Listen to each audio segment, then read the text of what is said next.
ಮುಂದಿನ ದಿನಮಾನದೊಳಗೆ ನಮ್ಮ ನಾಯಕರಾದಂಥ ರಾಹುಲ್ ಗಾಂಧಿ ಅವ್ರನ್ನ ಮತ್ತು ಅದು ಪ್ರಿಯಾಂಕಾ ಮೇಡಮ್ ಅವ್ರನ್ನ ಇಲ್ಲಿ ಕರ್ಕೊಂಬರ್ಬೇಕನ್ನೋ ಆಸೆ ನನಗಿದೆ. ಅದನ್ನ ಈಗಾಗಲೇ ಒಂದು 2 ಸತಿ ನಾನು ವ್ಯಕ್ತಪಡಿಸಿದ್ದೀನಿ. ಚುನಾವಣೆ ಅನ್ನೋದಕ್ಕಿಂತನೂ ಇಲ್ಲಿ ಬಂದು ಅವ್ರ ದರ್ಶನ ಮಾಡ್ಕೊಂಡು ಹೋಗ್ಲಿ ಅಂತ ನನ್ನ ಆಸೆ ಇದೆ. ನೋಡೋಣ, ಆ ಟೈಮ್ದೊಳಗೆ ಬಂದಾಗ ಮಾಲೆ ಹಾಕೋದಾದ್ರೆ ಮಾಲೆ ಹಾಕ್ಸನು, ಬೇರೆ ದರ್ಶನ ಮಾಡೋದಾದ್ರೆ ದರ್ಶನ ಮಾಡ್ಸೋಣ. ಅವರಷ್ಟು ಚೆನ್ನಾಗಿ ನಾವು ನಡೆಯಂಗಿಲ್ಲ. 5,500 ಕಿಲೋಮೀಟರು ಸತತವಾಗಿ ನಡೀತಿದ್ರು ಮತ್ತು ಅದ್ರ ಜೊತೆಗೆ ಅವ್ರ ಕಡೆಯಿಂದ ಅವ್ರ ಜೊತೆಗೆ ನಮಗೂ ನಡೆಯಕ್ಕಾಗಲಿಲ್ಲ.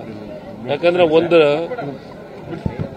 2 ರಿಂದ 3 ತಾಸಿನೊಳಗೆ 15 ರಿಂದ 20 ಕಿಲೋಮೀಟರ್ ನಡಿಗೆಯನ್ನು ಮಾಡ್ತಿದ್ರು. ಅವರು ಏನು ಮ್ಯಾಗ ಆರಾಮಾಗಿ ಹತ್ತಾರ. ಅವರು ನಾವು ಅರ್ಧ ಗಂಟೆ ತಗೊಂಡ್ರೆ ಅವ್ರು ನನಗಂಜ 15 ನಿಮಿಷ ತಗೊಂತಾರೆ. ಅಷ್ಟು ಚೆನ್ನಾಗಿ ನಮ್ಮ ನಾಯಕರು ನಡೀತಾರೆ.